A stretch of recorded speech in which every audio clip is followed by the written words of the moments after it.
Pues estamos aquí en la Folísia del 8 de septiembre, una folísia que tiene como principal objetivo conjurar la conspiración de los tristes, la conspiración de quienes nos dicen que en Asturias no puede pasar absolutamente nada, de que casi teníamos que echar de menos el bipartidismo, un bipartidismo que nos aburría cada 4 años, 4 larguísimos años en los que no pasaba absolutamente nada, pero en los que nuestras vidas cada vez iban a peor. En esta folísia no solamente contamos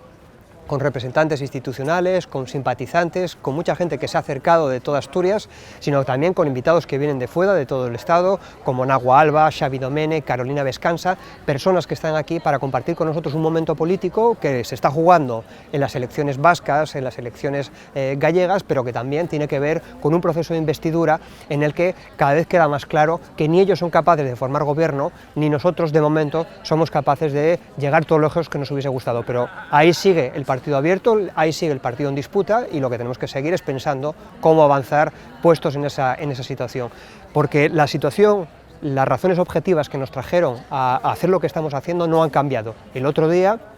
los mineros de las minas de Zarreu tuvieron que ocupar la Junta General, algo que nunca había pasado, y la respuesta que recibieron por parte del Gobierno fue el envío de antidisturbios. Pensamos que el Gobierno tiene que hacer otra cosa, tiene que tomar la iniciativa, tiene que resolver los problemas y mirar de frente a las dificultades que atraviesa la ciudadanía. Les preguntábamos en el Pleno Institucional del Día de Asturias qué sucedería si el que se inundase fuese el propio Parlamento. Y la respuesta, creemos lógica, sería que saldrían corriendo, tendrían claro que no se podrían quedar inundándose. Lo mismo hace la gente normal, la gente común que echa mano de los recursos que tiene cerca y afronta una situación que, por lo visto, el Gobierno, tanto el de España como el de Asturias, no quiere